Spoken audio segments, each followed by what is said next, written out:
नमस्कार दोस्तों, सफल ए कॉन्सेप्ट एकेडमी में आप सभी का स्वागत है। दोस्तों, आज का जो सीरीज है विश्व इतिहास का परिचय, और ये जो है आपका क्लास 11 तथा अन्य प्रतियोगी परीक्षाओं के लिए ये महत्वपूर्ण सीरीज है।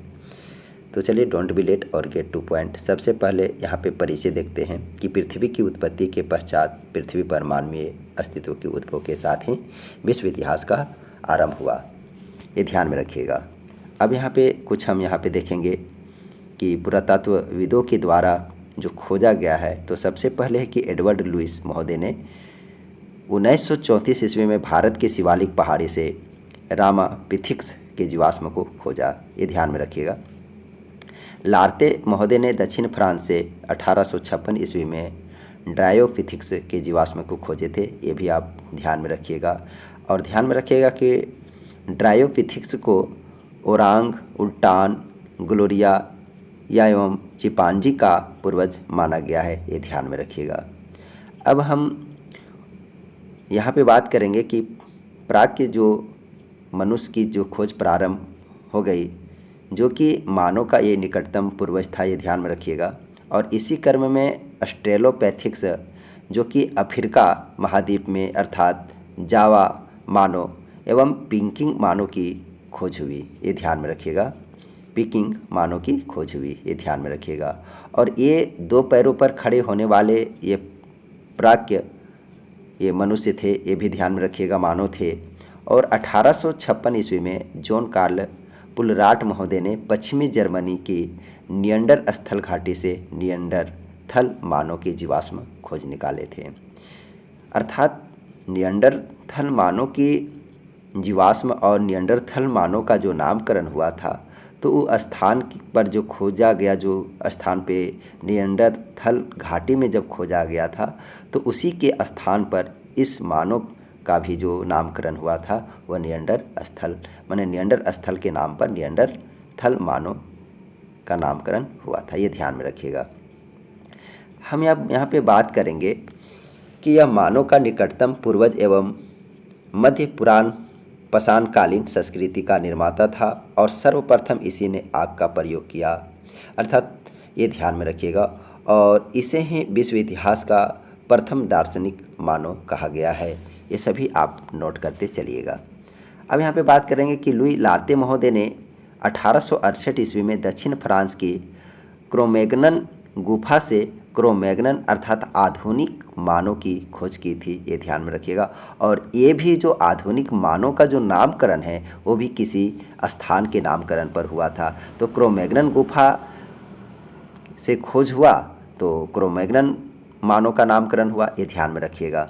अब यहाँ पे है कि आपका नेक्स्ट का जो पॉइंट है आपका कि 35,000 ईसा पूर्व में यहाँ पे बात करेंगे, तो ने यूरोप में प्रवेश कर लिया था। इसने जो ध्यान में रखिएगा कि 35,000 ईसा पूर्व में इसने यूरोप में प्रवेश कर लिया और नियंडरथल मानव का स्थान ग्रहण कर लिया था। ये ध्यान में रखिएगा। तो और यहाँ पे सबसे इम्पोर्टेंट यहाँ पे है कि इन सभी मानव की आजीविका का जो प्रमुख जो साधन था वो आखेट था। अर्थात ये शिकार करते थे एवं खाद्य संग्रहण था। ये ध्यान में रखिएगा कि जैसे पेड़ पौधे के उत्पाद और यहाँ पे जो जीव जंतु थे और उनको आखेट कर अर्थात शिकार करके और उनका अपना जीविकोपार्जन करते थे। ये ध्यान में रखिएगा।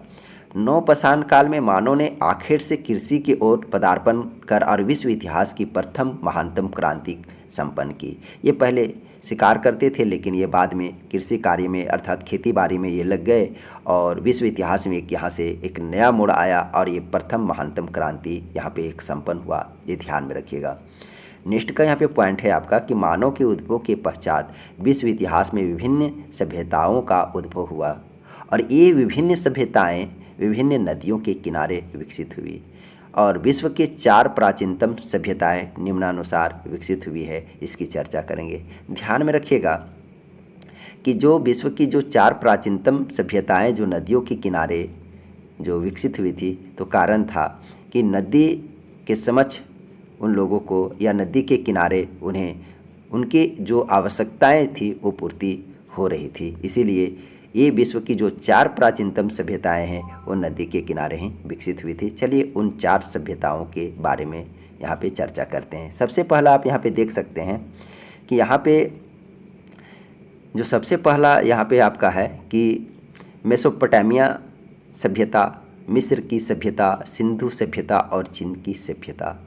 जैसे कि आप यहाँ पे मानचित्र में भी देख सकते हैं कि मेसोपोटामिया आपका है, मिस्र की सभ्यता है और आपका चीन की सभ्यता है। तो पहला नंबर में आपका जो देख सकते हैं कि पहला नंबर में जो आपका है कि पहला नंबर में आपका जो है यहाँ पे दिया हुआ है कि दजला और फ्रात नदी के बीच में जो आप देख सकते हैं कि मेसोपोटामिया की सभ्यता विकसित हुई थी, और हवांगहो नदी के तट पे आप देख सकते हैं कि चीन की सभ्यता विकसित हुई थी, और नील नदी के तट पे मिस्र की सभ्यता विकसित हुई थी। और अगर हम भारत की बात करेंगे, सिंधु सभ्यता की अगर बात करेंगे तो सिंधु नदी घाटी वाले क्षेत्र में सिंधु सभ्यता विकसित हुई थी। तो सबसे पहले यहाँ पे टू द पॉइंट में भी हम देख सकते हैं कि विश्व की प्राचीनतम सभ्यता आपका मेसोपोटामिया की सभ्यता है, और जो दजला एवं फ्रात नदियों के बीच विकसित हुई थी, ये ध्यान में रखिएगा। दूसरा आपका हो गया कि मिस्र की सभ्यता तो नील नदी घाटी में विकसित हुई थी, और हड़प्पा सभ्यता की अगर बात करेंगे तो सिंधु नदी घाटी में विकसित हुई है, ये ध्यान में रखिएगा। और चीनी सभ्यता की अगर बात करेंगे तो हवांगहो तथा आंग टी सिकयांग नदी घाटी में विकसित हुई थी, ये ध्यान में रखिएगा। इराक जिसे पूर्व में मेसोपोटामिया नाम से जाना जाता था, उसे आज वर्तमान में अगर हम बात करें जो मेसोपोटामिया जिसे कहते हैं, आज उसे इराक के नाम से जाना जाता है, ये ध्यान में रखिएगा। और इराक की राजधानी बागदाद है, ये भी ध्यान में रखिएगा। में सर्वप्रथम प्रारंभिक और शहरी समाजों के अस्तित्व का प्रमाण ये मिले हैं, ये भी ध्यान में रखिएगा, अर्थात मेसोपोटामिया से ही ये मिले हैं। अब हम बात करेंगे कि मेसोपोटामिया को संयुक्त रूप से अगर यहाँ पे देखा जाए तो 3 प्रमुख सभ्यताएं थी। सुमेरियन सभ्यता, बेबीलोनियन की सभ्यता जिसको अकादियन की सभ्यता भी कहा जाता था, और असीरियन की सभ्यता। ये तीन को प्रमुख रूप से अगर कहा जाए तो इसे संयुक्त रूप से मेसोपोटामिया की सभ्यता कहा जाता था, ये ध्यान में रखिएगा। इन 3 सभ्यताओं को संयुक्त रूप से मेसोपोटामिया की सभ्यता कहा जाता था, ये ध्यान में रखिएगा। तो सभ्यता को सम्मिलित रूप से मेसोपोटामिया की सभ्यता कहा जाता था, यहाँ पे आपको नोट किया हुआ है।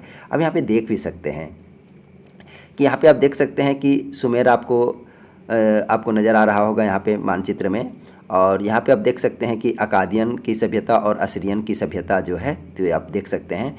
अगर हम यहाँ पे बात करेंगे तो दजला और फ्रात नदी के जो हम बात करते हैं कि फारस की खाड़ी में ये गिरती थी नदियाँ, और दजला जिसको यूफ्रेटिज और फ्रात को टाइग्रिस के नाम से जाना जाता था, और ये नदी जो है से उत्तर पश्चिम से दक्षिण पूर्व की ओर इसका बहाव था इन नदियों की, ध्यान में रखिएगा। और यहाँ पे अगर हम बात करेंगे कि जो अगर सुमेरियन सभ्यता की बात करेंगे तो ये दजला और फ्रात नदी का जो मुहाना था जहाँ पे फारस की खाड़ी में ये गिरते थे, तो उस मुहाना पे सबसे पहले अगर सबसे प्राचीनतम मेसोपोटामिया की सभ्यता में से भी अगर सबसे प्राचीनतम सभ्यता की अगर हम बात करेंगे तो वह था सुमेरियन सभ्यता। तो वहाँ पे सबसे पहले सुमेरियन सभ्यता विकसित हुआ, और सुमेरियन सभ्यता से अगर हम बात करेंगे तो उसके बाद आपका जो है तो फिर अकादियन प्रदेश में विकसित हुआ। और अकादियन प्रदेश की जो राजधानी थी, अर्थात यहाँ पे हम बात करेंगे कि बेबीलोनियन की बात करेंगे तो बेबीलोनियन सभ्यता का विकास वहाँ पे। उसके बाद असीरियन की बात करेंगे कि फिर उसके बाद जो है सो असीरियन सभ्यता की यहाँ पे विकास हुआ था, ये ध्यान में रखिएगा। तो सबसे पहले अगर हम बात करते हैं कि मेसोपोटामिया नाम की बात अगर करेंगे तो नामकरण में अगर हम चलें तो मेसोपोटामिया का नाम जो है यूनानी भाषा के 2 शब्दों से ये मिल करके बना था। तो सबसे पहला है कि मेसोस का मतलब होता है मध्य, और तथा पोटेमोस का मतलब होता है नदी, अर्थात मेसोस और ये पोटेमोस, ये 2 शब्दों के मेल से आपका मेसोपोटामिया बना था। तो इस प्रकार से अगर हम मेसोपोटामिया का अर्थ अगर हम निकालेंगे यहाँ पे, तो यहाँ पे 2 नदियों के बीच की भूमि को कहा जाता था, ये ध्यान में रखिएगा। और अतः यह दजला व फ्रात नदियों के मध्य की भूमि को ये दर्शाता है, ये ध्यान में रखिएगा। और दजला और फ्रात नदियों के बीच की भूमि को मेसोपोटामिया कहा जाता था। या तो विश्व की प्राचीनतम सभ्यता की अगर बात किया जाता है तो मेसोपोटामिया जो है वो दजला व फ्रात नदी के बीच में अवस्थित है, ये ध्यान में रखिएगा कि उद्भव हुआ था। अब हम बेबीलोनियन सभ्यता की जो मुख्य विशेषता की बात करेंगे तो हम्मुराबी के यहाँ पे बात ध्यान में रखिएगा कि विधि संहिता थी, और ये ध्यान में रखिएगा। और इसकी चर्चा जो है से नेक्स्ट के वीडियो में ज़रूर करेंगे। और अगर आपको वीडियो अच्छा लगेगा तो आप कमेंट बॉक्स में ज़रूर लिखिएगा, और आप जब तक आप नहीं लिखिएगा, अधिक से अधिक आप शेयर नहीं करते हैं, तो आप अधिक से अधिक आप इस वीडियो को शेयर कीजिएगा, लाइक ज़रूर कीजिएगा। तो इन चीज़ों को देख करके हम आपको नेक्स्ट का जो वीडियो होगा मैं आपको ज़रूर आपको दूंगा। तो चलिए अब यहाँ पे नेक्स्ट का भी पॉइंट को हम देखते हैं। यहाँ पे सबसे पहला यहाँ पे ध्यान में रखिएगा कि बेबीलोनियन की सभ्यता में एक और विशेषताएँ को देखते हैं कि कैल्डियन सम्राट जो था उस ड्रेजर ने अपनी पत्नी, यानी कि अपनी पत्नी जो मीडिया शासक उच्छत्र की पुत्री जो थी, तो बेबीलोनियन में झूलते बागों का निर्माण करवाया था। तो ये ध्यान में रखिएगा कि एक कैल्डियन सम्राट था और नेउस ड्रेजर तो अपनी पत्नी के लिए ये बेबीलोनिया में झूलते बागों का निर्माण करवाया था, ये ध्यान में रखिएगा। और यहाँ पे अब बात करेंगे कि सुमेर वासियों ने लेखन कला में किलाक्षर लिपि का प्रयोग किया था, ये भी बहुत इंपॉर्टेंट पॉइंट है, ये भी ध्यान में आप रखिएगा। और सबसे पहला चीज़ है कि आरंभिक सभ्यताओं के उद्भव के पश्चात विश्व इतिहास में प्रथम बार एक महान एवं बड़ा रोमन साम्राज्य का उदय हुआ, ये भी ध्यान में रखिएगा। ये विस्तार से इसकी चर्चा हम लोग नेक्स्ट के वीडियो में करेंगे और टॉपिक बाय टॉपिक चलेंगे। यहाँ पे एक संक्षिप्त के रूप में अगर कहा जाए, एक सारांश के रूप में कहा जाए, या एक परिचय के रूप में यहाँ पे चर्चा किया जा रहा है, ये ध्यान में रखिएगा। रोमन साम्राज्य का विस्तार यूरोप, एशिया एवं अफ्रीका या महाद्वीपों तक था, ये ध्यान रखिएगा, और इसलिए इसे 3 महाद्वीपों का साम्राज्य कहा जाता था, ये भी ध्यान में आप रखिएगा। सबसे पहला यहाँ पे ये भी आप ध्यान में रखिएगा कि यूनानी संस्कृति ने ज्ञान, विज्ञान, कला, साहित्य एवं दर्शन आदि से यूरोपीय समाज के बौद्धिक पृष्ठभूमि का निर्माण किया, ये भी आप ध्यान में रखिएगा। दोस्तों, आप यहाँ पे इन चीज़ों को भी आप नोट कर लीजिएगा कि यूरोपीय समाज के सामाजिक एवं राजनीतिक पृष्ठभूमि के निर्माता का जो श्रेय है वो रोमन साम्राज्य को दिया जाता है। 27 ईसा पूर्व रोमन में ध्यान में रखिएगा कि गणतात्मक व्यवस्था का अंत हुआ और रोमन साम्राज्य की स्थापना हुई। चलिए नेक्स्ट का पॉइंट देखते हैं। और रोमन साम्राज्य का प्रथम जो शासक था वो अगस्टस बना, और आप यहाँ पे चित्र में भी आप देख सकते हैं कि अगस्टक का यहाँ पे चित्र है। और अगस्टक जो यहाँ पे बात करेंगे तो अगस्टक युग रोमन साम्राज्य का स्वर्ण युग माना जाता है, और इसलिए स्वर्ण युग माना जाता है कि रोमन साम्राज्य के उत्कृष्ट में विकास में इन्होंने अहम भूमिका निभाए थे, और इसके विषय में इन विस्तार से जो है सो चर्चा करेंगे नेक्स्ट की वीडियो में। अब सबसे पहले हम यहाँ पे बात करेंगे कि इनके बाद जो है से रोमन सम्राट जो है तो डायोक्लेशियन जो था तो ने विस्तृत रोमन साम्राज्य के कुशल संचालन के लिए रोमन साम्राज्य को 2 भागों में विभाजित किया, पूर्वी एवं पश्चिमी रोमन साम्राज्य। इसी के काल में इजराइल में विश्व इतिहास के सर्व प्रमुख धर्म ईसाई धर्म की स्थापना हुई। ये वेरी इंपॉर्टेंट यहाँ पे आपका टॉपिक है, ये ध्यान में रखिएगा कि इन्हीं के काल में इजराइल में विश्व इतिहास के सर्व प्रमुख धर्म ईसाई धर्म की स्थापना हुई। रोमन सम्राट जो था तो डायोक्लेशियन ईसाई धर्म का विरोध किया था, क्योंकि वह मूर्ति पूजक का विरोधी था। ये जो थे डायोक्लेशियन की अगर बात करेंगे तो ये मूर्ति पूजक का ये विरोधी थे, और इसीलिए इन्होंने ईसाई धर्म का इन्होंने विरोध किया था। ईसाई धर्म का जितना दमन करने की कोशिश की गई उतना ही तेज़ी से ये धर्म फैलता गया, ये आप भी जानते हैं, ये ध्यान में रखिएगा। अब हम रोमन सम्राट की अगर हम बात करेंगे तो कॉन्स्टेंटाइन महान के बारे में बात करेंगे कि ये दूरदर्शिता का परिचय देते हुए और 313 ईस्वी में एक आज्ञा पत्र ये जारी किए थे, और उस आज्ञा पत्र के द्वारा ईसाई धर्म को राजधर्म घोषित कर दिया गया था। जैसे कि आप देख सकते हैं कि कॉन्स्टेंटाइन महान का ये आपका चित्र है, और इन्होंने ही ईसाई धर्म को अपने आज्ञा पत्र के द्वारा और ईसाई धर्म को राजधर्म घोषित कर दिए थे। और इसी प्रकार 4वीं शताब्दी के आरंभ में विश्व के इतिहास की एक महान घटना यह घटी कि ईसाई धर्म अब विश्व के एक महानतम धर्म अगर हम बात करें या राज्य का ये बात यहाँ पे करेंगे तो राज्य का ये राजधर्म ये भी बन गया था, और इन सभी चीज़ों को यहाँ पे आपको ध्यान में रखना है, ठीक है। रोमन साम्राज्य की ही तरह ईरानी साम्राज्य भी 3 महाद्वीपों अर्थात एशिया, अफ्रीका एवं यूरोप तक विस्तृत था, और ईरान के हखामनी साम्राज्य का संस्थापक जो था वो साइरस था।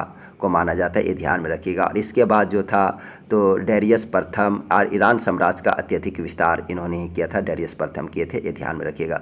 चलिए यहाँ पे नेक्स्ट का भी पॉइंट देखते हैं कि डेरियस तृतीय, इसके बाद के बारे में बात करेंगे, को अरबला युद्ध में परास्त कर सिकंदर ने ईरानी साम्राज्य को मैसिडोनियन साम्राज्य का एक प्रांत बना दिया था, ये ध्यान में रखिएगा।